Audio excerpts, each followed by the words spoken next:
Welcome to our fourth online program on Oscar Wilde. If you've been with us a few minutes, you probably learned more about universities than you wanted to know, but that's the life we're living in. So this is our fourth online production. If you're new to us, you're very welcome. If you're returning to us, we're delighted to see you back. I'm Christine Keneally. I'm Director of Ireland's Great Hunger Institute at Quinnipiac University. In the previous three programs, we have examined Oscar's brilliant parents, his happy childhood, his education, his engagement with aestheticism, which led him to America in 1882. Following his return to Europe, he renewed his acquaintance with the lovely, free-spirited Constance Lloyd. Marriage and fatherhood followed. Today, our focus will be on Oscar's writings, particularly during the years 1890 to 1895, which were productive, widely acclaimed, and financially lucrative. So, welcome to Stages and Pages, Oscar's Wit, Words and Wisdom. Today, we are welcoming very special guest, Professor John Harrington, an authority on Irish theatre. John, you're very welcome. Oh, thank you very much for inviting me. Oh, we are so pleased to have you. And we have two brilliant actors lined up, Jenny D. Green and Billy Carter. Jenny D. Green, a British-born, Brooklyn-based actor and producing artist, has appeared in a variety of guises off-Broadway, most notably in, and appropriately, Wilde at Home, Sitting Duck, The Report, Dick Whittington, and the Christmas Panto for New York City, as well as readings for the Origin Theatre Company. Jenny, you're very welcome. We're pleased to have you. Thank you. Billy Carter has appeared on Broadway, off-Broadway, in the West End, the Royal National Theatre, the Royal Shakespeare Company, the Royal Court, Old Vic, the London Palladium, Almeida, and the Abbey Theatre in Dublin. He's appeared in many TV and film roles for the BBC, for Marvel, AMC, Starz, Amazon Studios, Netflix, and most recently has appeared as Walter Winchell in HBO's The Plot Against America. And if you haven't seen it, I urge you to see it. It's a must-watch. Slightly disturbing, but just brilliant. So you are very welcome, Billy. Delighted to have you here from Ireland. And at this point, I'd like to introduce you to my co-host, Matthew Squares. Matthew, how are you and where are you? Yes, thank you, Christine. So I'm coming to you live from Rochester, New York. And I'm actually a student here at the University of Rochester. I'm studying English, 19th century English literature, getting a PhD hopefully one of these days. And I just like to re-echo, I think, what Christine was saying about The Plot Against America. It's actually a really brilliant and amazing show. But also to, I think, echo Christine, if some people haven't heard before, just to tell you a little bit about how this came to be. A few months ago, we were supposed to open at beautiful Quinnipiac in their library and put this on as an exhibit. And unfortunately, because of coronavirus, we couldn't, even though everything is up and running there. Hopefully it does open soon. But we've kind of switched gears and put this on Zoom. And I think it's actually really brilliant in that a lot of people get to interact with us. And we also get to get Oscar Wilde out there and talking about him. So thank you, Christine. Okay, thank you, Matthew. So we love to talk about Oscar. So as we've seen, Oscar, following Oxford University, tried his hand at being a poet and a playwright. And again, as we've seen over the last few weeks, not very successfully. Following his trip to America, he came back to London and he worked as editor of a women's magazine. He also, after the birth of his two sons, wrote children's stories. In the late 1880s, he found success as a writer and critic, working alongside George Bernard Shaw for the Pall Mall Gazette, and attracting attention with his witty but deeply intellectual essays, like The Decay of Lying and The Critic as Artist. Oscar viewed criticism as an independent branch of literature and believed it played a vital role in the creative process. We will shortly hear an extract from The Decay of Lying, but before we do so, Matthew, could you provide some context for understanding the form in which it was written, the use of Socratic dialogue, and of course, the names used in it? Yes, so the Socratic dialogue, if people are not familiar, actually goes way back into the Greek times under Plato. Plato is very much used in a lot of his philosophy in the Republic, things like that. Aristotle then later used it. So I think what Wilde is doing here, I think, is kind of doubled.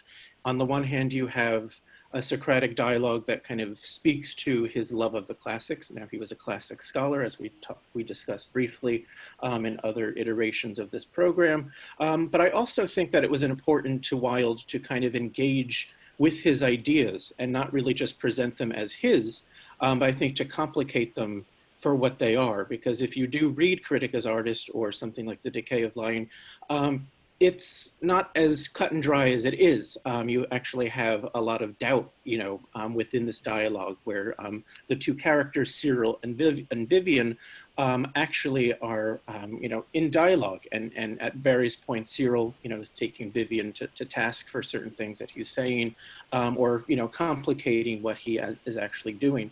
The other interesting thing, just again as a kind of biographical footnote, Cyril and Vyvyan, the two characters that appear in The Decay of Lying, are actually named after Oscar Wilde's sons. So again, kind of very interesting footnote there. So very interesting, and again, also very Wildean in its own way. Okay, so The Decay of Lying was first published in 1889. And could I ask Billy, you to read a section? And this is in the voice of Vyvyan. The Decay of Lying, a protest. One of the chief causes that can be assigned for the curiously commonplace character of most of the literature of our age is undoubtedly the decay of lying as an art, a science, and a social pleasure. The ancient historians gave us delight fiction in the form of fact. The modern novelist presents us with dull facts under the guise of fiction. The Blue Book is rapidly becoming his ideal both for method and manner. He has his tedious document humane, his miserable little coin de la creation, into which he appears with his microscope. He is to be found in the Librairie Nationale or the British Museum, shamelessly reading up his subject. He has not even the courage of other people's ideas, but insists on going directly to life for everything. And ultimately, between encyclopedias and personal experience, he comes to the ground, having drawn his types from family circle or from the weekly washerwoman, and having acquired an amount of useful information from which never, even in his most meditative moments, can he thoroughly free himself. The loss that results to literature in general from this false ideal of our time can hardly be overestimated. People have a careless way of talking about a born liar, just as they talk about a born poet. But in both cases, they are wrong. Lying and poetry are arts, as Plato saw, not unconnected with each other. And they require the most careful study, the most disinterested devotion. Indeed, they have their technique, just as the more material arts of painting and sculpture have. The subtle secrets of form and color, the craft mysteries, the deliberate artistic methods. As one knows the poet by his fine music, so one can recognize the liar by his rich rhythmic utterance, and in neither case will the casual inspiration of the moment suffice. Here, as always, practice must precede perfection. But in modern days, while the fashion of writing poetry has become far too common and should, if possible, be discouraged, the fashion of lying has almost fallen into disrepute. Many a young man starts life with a natural gift of exaggeration, which, if nurtured in congenial and sympathetic surroundings, or by the intimidation of best models, might grow into something really great and wonderful. But as a rule, he comes to nothing. He either falls into careless habits of accuracy. Hey, thank you, Billy. And at this point, the conversation is interrupted by Cyril. So that monologue comes to a very abrupt end. So Matthew, this is a serious side of Oscar that people may not really think of. What do you think Oscar's impact was on art and on criticism in general? Yeah, I think that's a very good question. And as you could see here in just the reading that we've had, you could really see Wilde engaging in the kind of context of his time period in the 1890s, and he's really taking to task the idea of what would be known as realism, both in literature and even in painting, where you see a kind of almost acute detailing of reality. And he is pushing back against that. He's saying that no, that this shouldn't be literature. That literature isn't akin to life. That he's going back to this kind of more romantic ideal. And if you read further in the Decay of Lying, he actually takes to task some of the his kind of contemporaries, and one of them, rather humorously, he attacks Henry James. Who he says he writes prose as if it were a painful duty, and if anyone has read Henry James, you might agree with that. But I think in the larger scheme of things, in terms of looking at Oscar as a kind of critic and as a kind of critic as an artist, he is really, I think, taking back this idea of the kind of the subjective in art. And really, I think, opening up a pathway for the later modernists that follow, that really isn't in this kind of moral universe, that it is very subjective, and it really comes from the mind. You have this turn kind of inwards to how the mind operates and thinks. And you could kind of see Wilde doing that. And obviously, this is 10 years or so before Freud starts his writings and things like that. So he is, I think, very much ahead of his time in this period. So, yeah, that's fascinating. Yeah. Thank you, Matthew. And again, one of the themes we've explored a few times is masks. And this lying is a different form of mask and masquerade, I suppose. Okay, so as we know, Oscar only wrote one novel, The Picture of Dorian Gray, which first appeared in serialized form in Lippincott. Because of criticisms of its alleged immorality and homoerotic themes, when it was published as a novel, Oscar included a long preface in his own voice, which we will hear shortly. But again, Matthew, could you give some background for understanding what Oscar is saying in this preface, how he's addressing his critics? Yes, and again, it's in this address, it's quintessentially Wilde. I think there's paradoxes upon paradoxes, in that he's calling attention to some of his earlier writings, like Critic as Artist and The Decay of Lying, and fashioning himself as a kind of as a kind of celebrity by calling attention to his works. So in some ways, that when you're reading this, it seems, again, a bit strange in that there's a lot of things kind of fitting together that don't normally fit together. But on the other hand, if you're thinking of Wilde as a kind of not only artist, but as also someone that's trying to sell books, he is directly quoting himself. In a lot of these, and they come from some of his earlier work. So again, it's a very kind of interesting kind of back and forth that he has going on here. And I do think in terms of a preface, I think it prepares the reader for what's to follow in The Picture of Dorian Gray, which again is this kind of juxtaposition between kind of two ideas, this kind of reality on one hand, but also this almost romantic or romanticism on the other, this idea of art and beauty and et cetera. So I do think this is a kind of excellent preparation for what follows in the novel. And having said that, I think Billy, if you're still with us, if you could please read the preface. Thank you. The artist is a creator of beautiful things. To reveal art and conceal the artist is art's aim. The critic is he who can translate into another manner or a new material his impression of beautiful things. The highest as the lowest form of criticism is a mode of autobiography. Those who find ugly meanings in beautiful things are corrupt without being charming. This is a fault. Those who find beautiful meanings in beautiful things are the cultivated. For these, there is hope.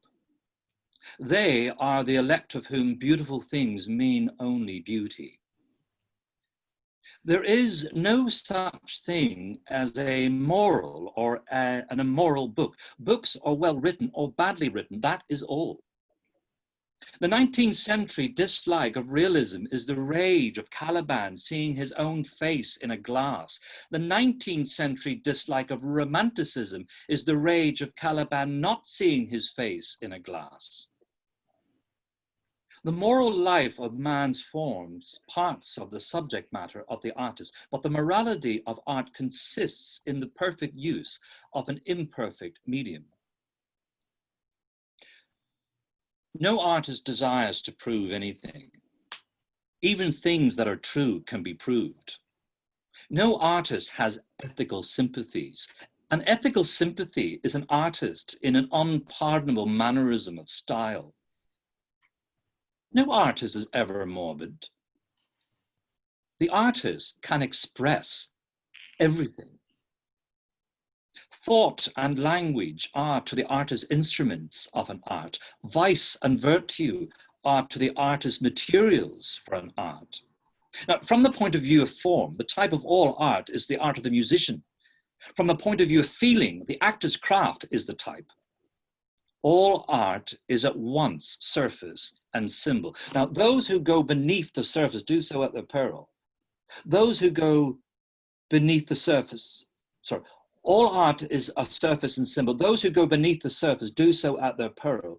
Those who read the symbol do so at their peril. It is the spectator, not life, that art really mirrors. Diversity of opinion about a work of art shows that the work is new, complex, and vital. When critics disagree, the artist is in accord with himself. We can forgive a man for making a useful thing as long as he does not admire it. Now, the only excuse for making a useless thing is that one admires it intensely. All art is quite useless. Thank you, Billy. That's fascinating to hear it again. Matthew, is it an immoral book or is it a masterpiece? Yes, well, that's the question. I think it's a bit of both, and I think that's one of Wilde's genius. And if you're thinking in terms of what does an immoral book do, or what is it supposed to look like, a lot of what happens with those quote unquote immoral books is that they usually are censored. And with censorship, again, there's an irony there in that you're kind of censoring things, but once people find out that it's censored, what do? They want to read it. So in some ways, it's a kind of way to kind of self-promote. And Wilde, again, was very much aware of this and really a kind of ahead of his time in terms of his way of kind of manipulating his celebrity. And actually, one of the kind of classic quotes that come from Dorian Gray, I think encapsulates this well, where Wilde says, "There's only one thing in the world worse than being talked about, and that is not being talked about."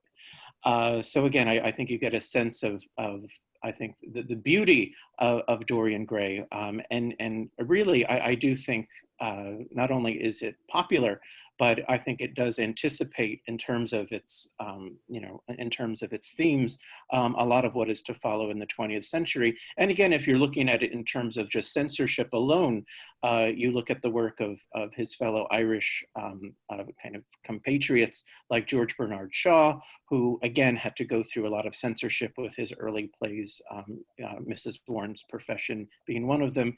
And obviously, as you get into the 20th century, in 1922, when Ulysses is released, Joyce had gone through almost a decade of it being censored in America and over in England. So again, there is this kind of maybe an Irish quality to a lot of these different art forms. But I do think, again, Wilde is anticipating that, at least moving forward. So thanks. Okay. Yeah, thank you, Matthew. So these early readings, I think, have given us a really good insight into a very serious, intellectual, and defiant Oscar Wilde.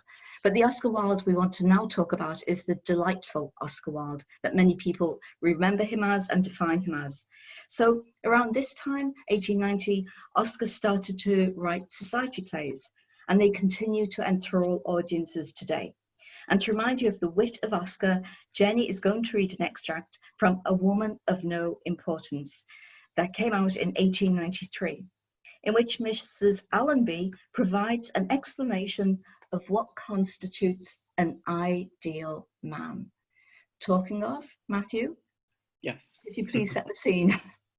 Yes, so again, this is one of Wilde's kind of triumphs, that when it comes out, it really makes him, one of the leading playwrights of his time. And just again, to kind of set the stage for what this play is about, really it focuses on not only marriage, but also I would argue the kind of hypocrisy that comes with what you would kind of call fallen women. So the plot is essentially that there's a character, Mrs. Arbuthnot, who has a relationship with Lord Illingworth that results in a child, and she kind of goes off and recreates herself as a kind of fallen woman, comes back and renames herself. But one of the other plots is, again, a very much a kind of Victorian, melodrama. And you have what follows a Mrs. Allenby, who is, again, the kind of antidote to Lord Illingworth, extolling the virtues of, again, very ironically, of what an ideal man or ideal, spouse would be. So without further ado, if Jenny is still with us, could you please read that for us, Jenny? Thank you. Mrs. Allenby. The ideal man. Oh, the ideal man should talk to us as if we were goddesses and treat us as if we were children. He should refuse all our serious requests and gratify every one of our whims. He should encourage us to have caprices and forbid us to have missions. He should always say much more than he means, and always mean much more than he says. He should never run down other pretty women. That would show he had no taste, or make one suspect that he had too much. No, he should be nice about them all, but say that somehow they don't attract him. If we ask him a question about anything, he should give us an answer all about ourselves. He should invariably praise us for whatever qualities he knows we haven't got. But he should be pitiless, quite pitiless, in reproaching us for the virtues that we have never dreamed of possessing. He should never believe that we know the use of useful things. That would be unforgivable. But he should shower on us everything we don't want. He should persistently compromise us in public and treat us with absolute respect when we are alone. And yet he should be always ready to have a perfectly terrible scene whenever we want one, and to become absolutely miserable at a moment's notice, and to overwhelm us with just reproaches in less than 20 minutes, and to be positively violent at the end of half an hour, and to leave us forever at 7:15, when we have to go and dress for dinner. And when, after that, one has seen him for really the last time, and he has refused to take back the little things he has given one, and promised never to communicate with one again, or to write one any foolish letters, he should be perfectly broken-hearted, and telegraph to one all day long, and send one little notes every half hour by a private hansom, and dine quite alone at the club, so that everyone should know how unhappy he was.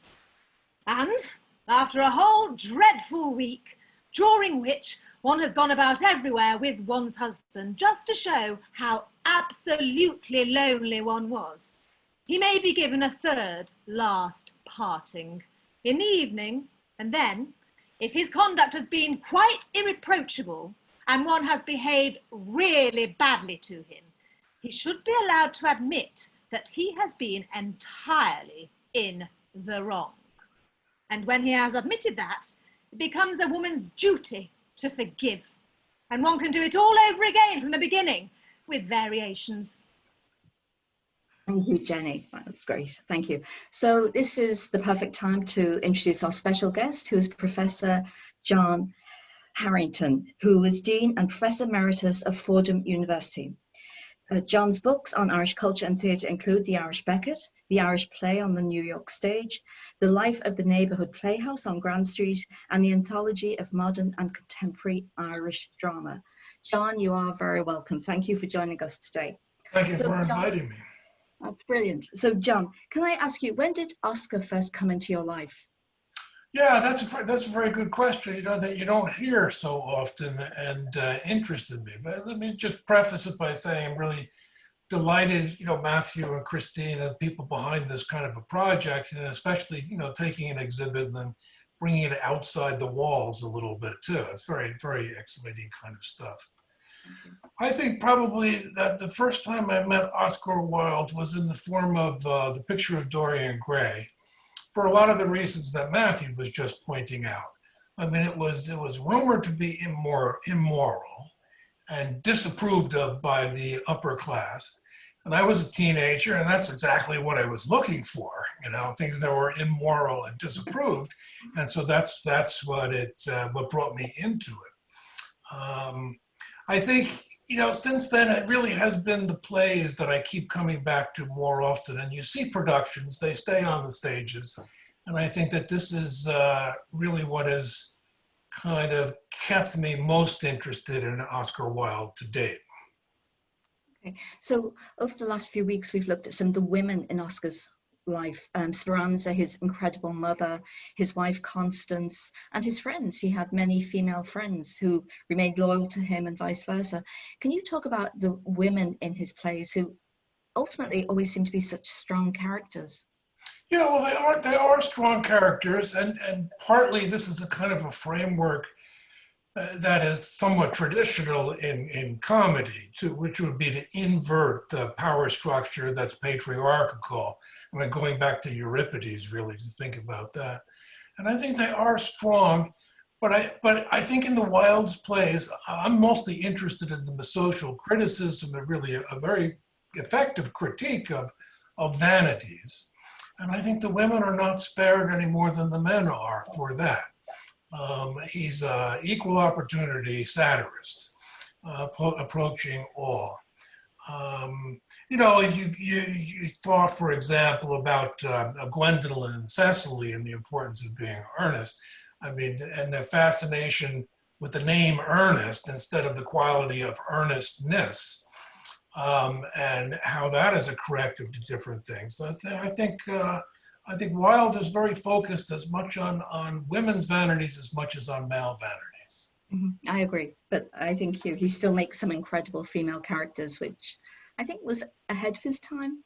Okay, so you talked about subversion. Could you explain how Oscar subverts and satirizes English, particularly upper class society? Well, yeah. Well, to me, I mean, this is really the strongest quality in the Wilde plays. They're really the kinds of things that are of greatest interest right now.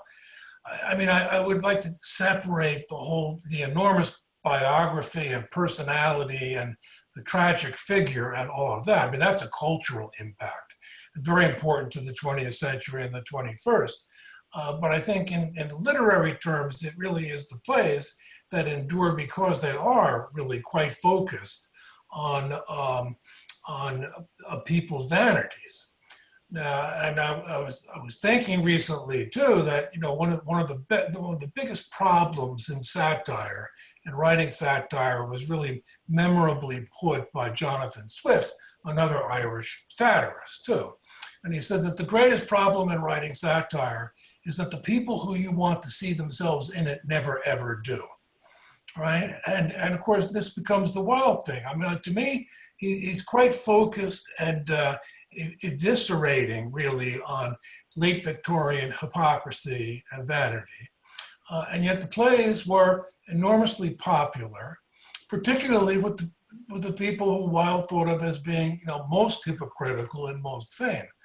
And so there is that. Maybe this goes back to the kind of the things that Matthew was talking about before, about a doubleness coming in here and entering in. There's a layering of ironies that gets difficult to sort out. Okay, thank you. Matthew, do you have any questions for John?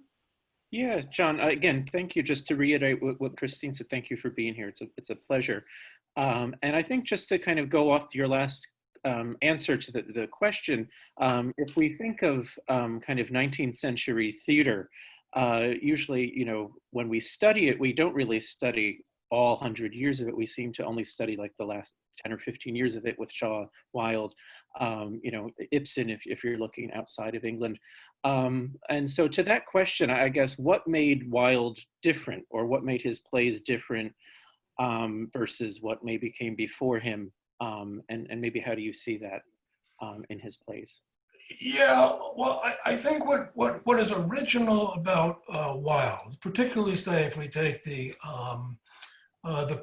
comic plays, comedies of modern life, as he called them too, and particularly, let's say, Lady Windermere's Fan. I mean, the typical structure of comedy, which is something that you can find in melodrama in the earlier 19th century, or even some of his contemporaries, Pinero and others, is that a comedy is a play that exposes different kinds of secrets and reaches a resolution in them. And then the comic progression is always toward a better world in conclusion, as people adjust to each other. And that is the knowledge of comedy. In Wilde, and I especially like Lady Windermere's Fan lately too, see, it begins with all of the secrets and lies and duplicities that are part of comedy. And yet, at the end of the play, every one of the lies and fictions is still completely in place. They're all intact at the end, and even more have been added to them. So I think there's an originality there in the way that he structures comedy and makes it different than it was before and makes it more subversive. It's interesting, you know, that you mentioned Henry James, which, you know, was one of Wilde's contemporary critics of his work too, that they disagreed about each other. You quoted James on Wilde, and Wilde had a problem. I'm sorry, you quoted James on Wilde, right? But one of the difficulties that James had with Wilde's work, really, he claimed that there was no selfhood, that the characters were not changing in the course of the play. And I think that's pretty much true. I mean, that they are pretty much consistent from beginning to end, and that's unusual. But it doesn't necessarily make the play less interesting, as James thought. It makes them more interesting in the sense that something else is going to happen. That there are the layers of irony and whatnot, rather than the development of self that James really wanted. And of course, in the West End, Wilde was ultimately much more successful than Henry James was. Most of you probably know Colm Tóibín's novel, The Master, about Henry James, opens with the night when James's play, Guy Domville, is opening in the West End, and James is too nervous to go watch the whole thing, so he goes and sees a performance of Lady Windermere's Fan. And he detests it completely too. But I think that the difference that you see from Wilde's predecessors really are creating a particular kind of a theater most associated with Wilde, and it wasn't trying to develop selfhood so much as to create a different kind of ironic kind of a theater. When you go to, I'm sorry, one last thought was when you go to the other Irish playwrights too. Remember, Wilde is a little bit ahead of Shaw and Yeats in London theater, and yet he created a role that they both adopted to create entirely different sorts of theaters in London. The Irishmen in London is always an interesting subject, and I think one of the things that Wilde did was he created the possibility that a person like Shaw could have a particular kind of theater most associated with his own work.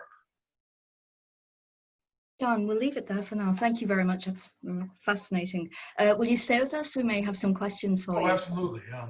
Okay, so part of Oscar's re-emergence in the 1890s is he rediscovering his Irish roots. Again, we looked at it when he was in America, how he came out very much as an Irishman, as an Irish nationalist. And again, he seems to come out in the 1890s in terms of cultural nationalism. And this is a letter he wrote to fellow Irishman that we keep talking about, George Bernard Shaw, and it's dated February 1893. Billy, could you read it, please? My dear Shaw, you have written well and wisely and with sound wit on the ridiculous institution of stage censorship. Your little book of Ibsenism and Ibsen is such a delight to me that I constantly take it up and always find it stimulating and refreshing. England is the land of intellectual fogs, but you have done much to clear the air. We are both Celtic, and I like to think that we are friends. For these and many other reasons, Salome presents herself to you in purple raiment. Pray accept her with my best wishes, and believe me, you're truly yours. Oscar Wilde. Thank you, Billy. And Salome is a reference to the play he wrote about John the Baptist, which he originally wrote in French, saying he felt much more comfortable using the language of France than the language of England. So at this point, can I introduce you to our director, Taylor McConnell? Taylor, do you have any questions for us? And Taylor is muted. What? Taylor, I'm going to unmute you. Could you unmute? Hello, Taylor. Hi there. We have a few questions. I think the first one will pass on to John. John, was Wilde regarded as an Irishman in America as a playwright or as an Englishman? Well, you know, these kinds of things are deep waters. One of the good examples is Salome, which Christine just mentioned. And it was in fact the play, when it was completed, was banned in London because there was a code against portraying biblical characters on stage. And in anger at that, Wilde said, "I'm no longer an Englishman." Now, and then he announced his intention to go to Paris. He didn't announce an intention to go back to Dublin. Often people have taken that comment and connected it with Samuel Beckett, you know, because he was asked once by a taxi cab driver whether he was English, and he said, "Au contraire," you know, something other in some way too. I think it's anecdotal kinds of things that get interesting. People are who they want to be.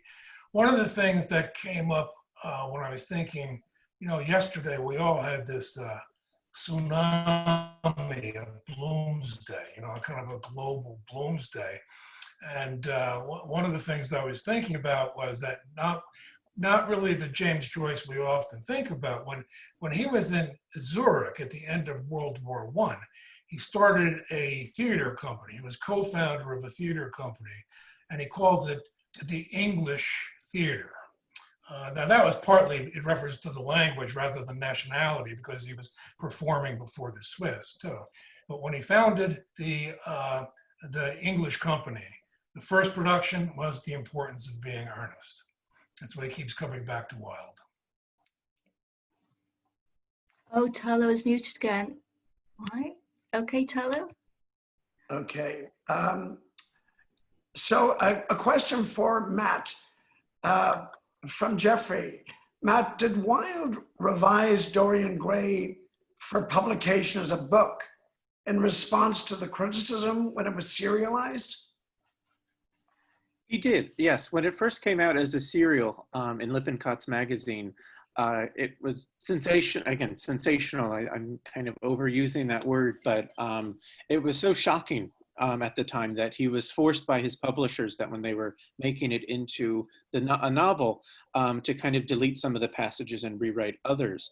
And this new version, or at least the original version that came out initially in Lippincotts, really did not become available to scholars really until like I think the 21st century, is I think like 10 or so years ago, where we actually got a copy of what that looked like. So again, he did that because of, again, I think just the overwhelming backlash of the kind of homoeroticism that was either latent or obvious in the novel itself. So yeah. Great. Christine, a question for you. What was the Irish political background in London at the height of Wilde's fame in the 1890s? Yeah. So we've talked briefly about both Oscar, his mother, his wife Constance, were all supporters of Charles Stewart Parnell and the Home Rule movement, which really peaked in the 1880s. Sadly, the nationalist movement imploded in 1890 when it was made public that Charles Stewart Parnell was having an affair with a married woman. So in the 1890s, the backdrop to this is the nationalist movement is very much in disarray. But one thing that is very strong is the whole cultural awakening. And John talked about London, the Irish Literary Society in London, which Wilde was a member of, his mother was a member of, Yeats was a member of, Shaw was a member of. That was really, ironically, London, not Dublin, but that really was a centre of Irish cultural nationalism. So even though politics was in disarray at this time, cultural nationalism in many ways was thriving. Okay, and I think we have to move on at this point. So we are going to have another reading by Jenny, and Jenny is going to present Mrs. Cheveley in An Ideal Husband. But first, Matthew, could you give us some context, please? Yes, so this again is one of Wilde's kind of delicious plays, An Ideal Husband, and you know, a kind of brief plot synopsis. It really focuses around blackmail and a kind of Ponzi scheme that both Robert and Lady Chiltern, particularly Robert, who's described as a kind of ideal husband, is involved in. And, you know, they're kind of happy, you know, almost idyllic romantic marriage. And life is kind of thrown into disarray when Lady Cheveley arrives from out of town. She had initially gone to school with Lady Chiltern, and she comes back with the letter that reveals the kind of scheme that was going on, that it eventually led to Robert's you know, foray into politics and wealth and all of that things. So she essentially goes back to blackmail them. But I think Lady Cheveley is a kind of interesting femme fatale or kind of villainess, in that Wilde doesn't really paint her with just kind of one stroke. I think there's a kind of ambiguity to her, in that you're in some ways attracted to her because she's very witty, but you're also repelled by her because she is, you know, essentially, you know, setting someone up for blackmail. But I think just to kind of set the scene for what happens, this is how Wilde describes her in the notes to the play. Quote, "She looks rather like an orchid and makes great demands on one's curiosity. In all her movements, she is extremely graceful, a work of art on the whole, but showing the influence of too many schools." So with that, if we could please have Jenny, if you're still with us, please read this Mrs. Cheveley's dialogue. Thank you. Mrs. Cheveley. Oh no, I can't stand your English house parties. In England, people actually try to be brilliant at breakfast. That is so dreadful of them. Only dull people are brilliant at breakfast. And then the family skeleton is always reading family prayers. My stay in England really depends on you, Sir Robert. Quite seriously. I want to talk to you about a great political and financial scheme, about this Argentine Canal Company, in fact. Oh, I like tedious practical subjects. What I don't like are tedious practical people. There is a wide difference. Besides, you are interested, I know, in international canal schemes. You were Lord Radley's secretary, weren't you, when the government bought the Suez Canal shares? Okay, thank you, Jenny. So our final two readings are from what is possibly Oscar's most successful, most enduring play. And if you haven't seen it or seen it performed, I urge you do so. It's an absolute joy to see. So Matthew, can you give us a brief synopsis of the importance of being earnest, please?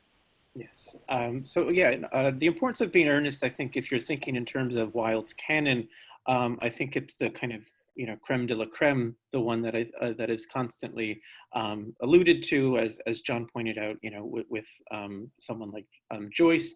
But also you've probably seen different iterations of it, not only on the stage, but on the screen. There was a 1950, I want to say 4 version of it in black and white that was very successful, and there was later 90s versions of it. But I think a nice way to kind of sum it up, because it is a kind of an unsum-upable play, and that it deals with a lot of kind of ambiguity and performance and things like that. But the subtitle to the play is A Trivial Comedy for Serious People. And I think that kind of opens up our kind of understanding of what the play is, in that, things that are taken as serious, usually things like the word earnest, are actually made fun of and lampooned and kind of subverted, whereas, comedic things are actually taken kind of quite seriously. So in the 2 readings that follow, I think you can get a sense of, I think, the playfulness of the language, but also, I think, the wit that kind of shines through. So. Okay, so we're going to have a reading by Algernon. Jack has reminded Algernon again that he should visit Lady Bracknell, his auntie. Algernon explains why that is not the best idea. Billy, could you read this, please? I haven't the smallest intention of dining with Aunt Augusta. To begin with, I dined there on Monday, and once a week is quite enough to dine with one's own relations. And in second place, whenever I do dine there, I'm always treated as a member of the family and sent down there with either no women at all or 2. And in third place, I know perfectly well whom she will place me next to tonight. She will place me next to Mary Farquhar, who always flirts with her own husband across the dining table. This is not very pleasant. Indeed, it is not even decent. And that sort of thing is enormously on the increase. The amount of women in London who flirt with their own husbands is perfectly scandalous. It looks so bad. It is simply washing one's clean linen in public. Thank you, Billy. So our second reading from Ernest is, of course, Lady Bracknell, upon hearing that Jack had been abandoned as a baby and found in a handbag. Jenny, could you please be Lady Bracknell? Mr. Worthing, I confess I feel somewhat bewildered by what you have just told me. To be born, or at any rate bred, in a handbag, whether it had handles or not, seems to me to display a contempt for the ordinary decencies of family life that reminds one of the worst excesses of the French Revolution. And I presume you know what that unfortunate movement led to. As for the particular locality in which the handbag was found, a cloakroom at a railway station might serve to conceal a social indiscretion, has probably indeed been used for that purpose before now, but it could hardly be regarded as an assured basis for a recognised position in good society. I would strongly advise you, Mr. Worthing, to try and acquire some relations as soon as possible, and make a definite effort to produce, at any rate, one parent of either sex before the season is quite over. You can hardly imagine that I and Lord Bracknell would dream of allowing our only daughter, a girl brought up with the utmost care, to marry into a cloakroom and form an alliance with a parcel. Good morning, Mr. Worthing. Thank you, Jenny. So Tolo, do we have any more questions? We have another one for John, which is, during those 5 years of great productivity from Oscar, did it have a huge effect on the theater in general? On the British theater in general? Well, I don't know. I don't know. And, Matthew can jump in. I don't know if we can really talk about Wilde imitators. I mean, I think to me, his great accomplishment in these years, and remember the years were not just the plays, there was a tremendous amount of authorship going on at the same time. The same years in which he begins his relationship with Lord Douglas, the same years in which he emerges really as a very public figure in London and in Paris at the same time. And he has his own distinctive plays. I think he really did open the way for other people to create a kind of a theater that was consistent with their premise. And you could think about really the way that that Shaw, as Matthew had said, actually ran into some of the same obstacles as Wilde, particularly in censorship, and at the same time, created really a theater that was based more on a Fabian society than based on the kind of ideals that Wilde was performing. I think he opened the door for playwrights as intellectuals. This is one reason why he's really admired very much among the contemporary playwrights by Tom Stoppard, who actually in his play Travesties really brings in a whole excerpt from The Importance of Being Earnest to really associate it with intellectualism, a different kind of intellectualism going on at the same time. So I think he changed and he opened the door for different kinds of political theater, but he didn't really have imitators and emulists of his work. Well, maybe it's unimitatable anyway. Great. Thank you, John. Got a question for Matt. We have one of our viewers is an artist, a painter, and she says, Matt, she said, we're introduced to the painting of Dorian Gray before we meet the actual character of Dorian Gray. She said, any explanation of the significance of that?